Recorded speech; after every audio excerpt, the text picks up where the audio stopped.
हमारे पास ये साधारण भिन्न है, ये इनके प्रतिशत मान है। तो आपको ये पता ही है कि साधारण भिन्न को प्रतिशत में कैसे बदला जाता है, 100 का गुणा करके। तो इन सभी नंबर्स में साधारण भिन्न में 100 का गुणा किया है। 100 का गुणा करने के बाद जो मान आए वो हमारे प्रतिशत मान है।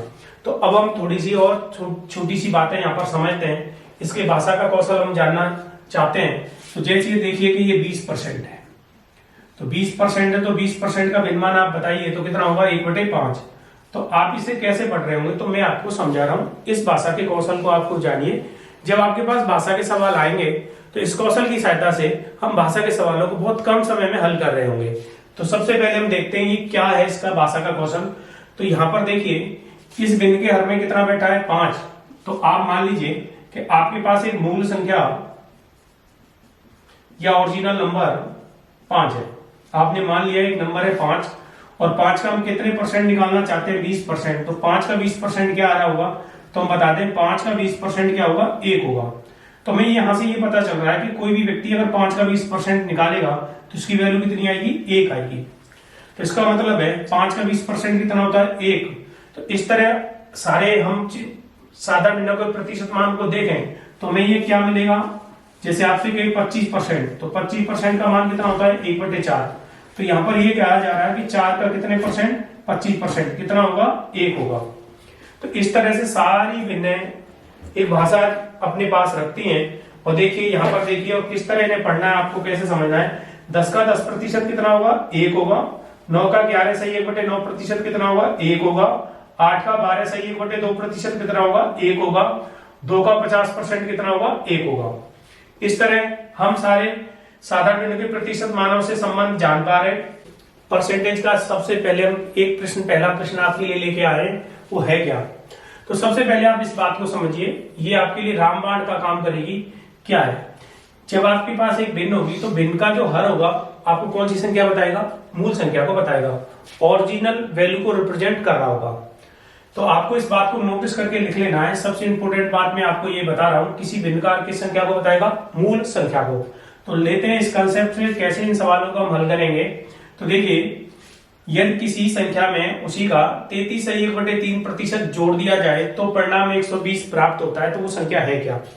तो आपको इस नंबर को करना कैसे है, इस सवाल को हल कैसे करना है। तो आप देखिए किसी नंबर में उसी का कितने परसेंट जोड़ना है, 33 सही 1/3%। तो आप यहां पर देखिए 33 सही 1/3% का भिन्नमान कितना होगा, 1/3। 33 सही 1/3% का भिन्नमान कितना होगा बताइए, 1/3। अच्छा ये प्लस साइन क्यों लिया है, क्योंकि वो जोड़ने की कह रहा है, वृद्धि करने की। तो आप कैसे सवाल को हल करोगे, तो सबसे पहले आप मेरी बात पर ध्यान दें। सबसे पहले आपको करना क्या है, इस भिन्न के हर को नोटिस करना है, इस भिन्न के हर को पकड़ना है। तो हर कितना है, 3। हर 3 है, तो हर में जो संख्या होती है मूल संख्या होती है। तो आप समझिए आपका ओरिजिनल नंबर या मूल संख्या कितनी है, 3 है। मूल संख्या कितनी है, 3।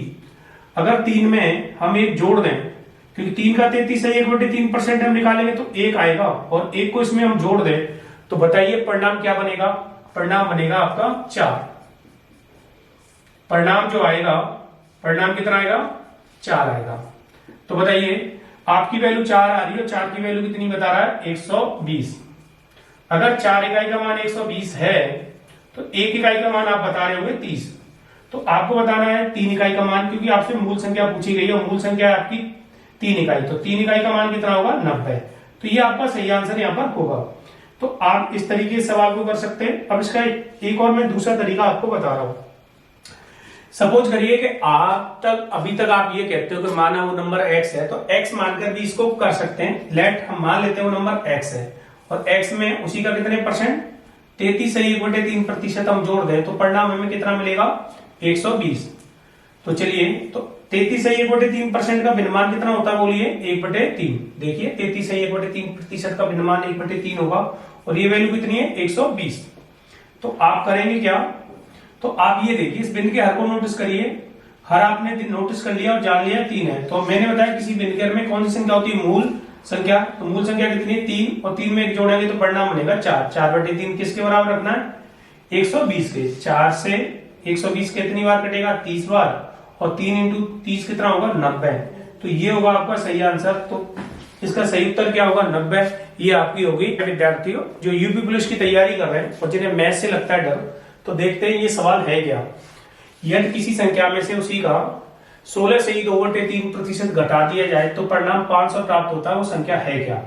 तो इस सवाल को आप कैसे हल कर रहे होंगे। तो ये कह रहा है कि संख्या में से उसी का कितने परसेंट घटाना है, 16 से ही 2/3%। तो 16 से ही 2/3% अगर आपको घटाना है तो आपको सबसे पहले 16 से ही 2/3% का भिन्नमान आपको यहाँ पर देखना पड़ेगा। 16 से ही 2/3% को जब आप हल करोगे तो इसका भिन्नमान आएगा 1/6। तो आपको पता है किसी भिन्न का किस संख्या को दर्शाता है, मूल संख्या को। तो आपके बताइए कि आपके पास मूल संख्या है कितनी, आपके पास मूल संख्या है 6 का 16 से 2/3% 1 होता है। 6 में से हम 1 घटा देंगे तो हमारा जो परिणाम आएगा वो आएगा 5। जो रिजल्ट आएगा वो कितना आएगा 5, और 5 की वैल्यू कितनी बता रहा है वो 500। तो एक इकाई का मान कितना होगा 100। ऐसे समझिए जिनको एक एक नेम नहीं आता, यूनिटी मेथड। 5 लोगों की मिलनी कितने से हुई है, 500 से। तो एक आदमी की मिलनी क्या रुपए से हो रही होगी, 100 रुपए से। और 6 लोगों की मिलनी कितने से होगी बताइए, 600 से। तो आपके पास ये जो संख्या होगी आपकी मूल संख्या होगी। ये सवाल को करने का पहला तरीका होगा। आप दूसरा तरीका देखिए, लेट मान लीजिए वो संख्या x है, और x में से हम कितना घटाएंगे इसका, 16 से ही 2/3%। तो परिणाम कितना बनेगा 500। तो आप कर क्या रहेंगे, तो पहले आप 16 से ही 2/3% का भिन्नमान देखेंगे, कितना आता है 1/6। तो आप बताइए किसी भिन्नकार किसको बताता है, मूल को। तो यहाँ मूल संख्या कितनी है 6, तो इसे कॉपी करके यहाँ लिख लेंगे। 6 में से घटा के ऊपर क्या लिख लोगे 5, और इसे किसके बराबर रख दोगे 500 के। 5 से ये कितनी बार जाएगा 100 बार। 100 × 6 होगा तो कितना होगा भाई 600। तो ये आपका सही आंसर होगा। आप किसी भी तरीके से इस प्रश्न को बहुत आसान तरीके से हल कर सकते हैं। तो देखिए अगले सवाल हम क्या देखते हैं, 3/5 का कितने प्रतिशत। तो बहुत सारे एग्जामों में कौन किसका कितना प्रतिशत है ये पूछा जा रहा होता है, तो बच्चे बड़ी कंफ्यूज रहते हैं, संशय में रहते हैं। तो ऐसे सवालों को कैसे हल करोगे। तो देखिए 3/5 का कितने प्रतिशत है, तो आप अपने आंखों का प्रयोग करोगे, और ईश्वर ने हमें जो इंद्रियां दी हैं वो ज्ञान प्राप्त करने के लिए दी गई है। तो आप देखिए जिसके पीछे का लग रहा है, क्या लग रहा है का, उसकी मान को कहां रखना है नीचे। तो बताओ का किसके पीछे लग रहा है 5, तो 5 को आप नीचे रख दोगे और 3 को ऊपर, और परसेंटेज बदलने के लिए हम कितने का गुणा कर देंगे 100 का। तो ये आएगा इसका आंसर 60%। चलिए यहां देखते हैं 48 का 12 कितने प्रतिशत है। तो आप देखिए का किसके पीछे लग रहा है, बताइए आप, का किसके पीछे 48 के पीछे। तो 48 को यहाँ नीचे रखना है और 12 को ऊपर। इसे सरल करोगे 1/4, और 1/4 का परसेंटेज मान कितना होता है 25। नहीं तो आप 100 का गुणा करके इसे परसेंटेज में बदल लीजिए। तो ये हो गया आपका 25%। अब यहाँ देखिए 8 घंटे एक दिन का कितने प्रतिशत है। तो आप देखिए का किसके पीछे लग रहा है, एक दिन के पीछे। लेकिन आपको एक बात याद रखनी पड़ेगी इनकी इकाइयों को। देखो समय का वहां पर हम मिनट, सेकंड, दिन, महीने में करते हैं, लेकिन यहाँ समय की जो इकाई है वो कितना है घंटे, और ये क्या है दिन। तो आप बताइए एक घंटे में कितने दिन होते हैं 24 घंटे। तो आप इसको घंटे में बदलोगे तो बताइए 24 घंटे का, तो 24 नीचे रखोगे, ऊपर कितना रखोगे 8। और अगर हम इसे सरल कर रहे हो तो इसका मान आएगा 1/3। 8 से 24 कितनी बार जा रहा होगा 3 बार, और इसे परसेंटेज बदले और 1/3 का परसेंटेज मान कितना होता है बताइए 33 सही 1/3%। तो ये आपका यहां पर आंसर होगा। अगला देखिए, तो अगला क्या है 200 ग्राम 1 kg का कितने प्रतिशत है। तो आपको सबसे पहले करना क्या है कि केजी को ग्राम में बदलना है। दोनों की यूनिट्स कैसी करनी है सेम। तो 1 kg में कितने ग्राम होते हैं 1000। तो आपको लिखना है नीचे 1000, क्योंकि 1000 के पीछे क्या लग रहा है का, और इस 200 को लिखना है ऊपर, और इसे सिंप्लीफाई करोगे तो इसका मान बनेगा 1/5। 1/5 को परसेंटेज में बदलोगे तो ये होगा आपका 20%। तो ये आप पूरा है वो।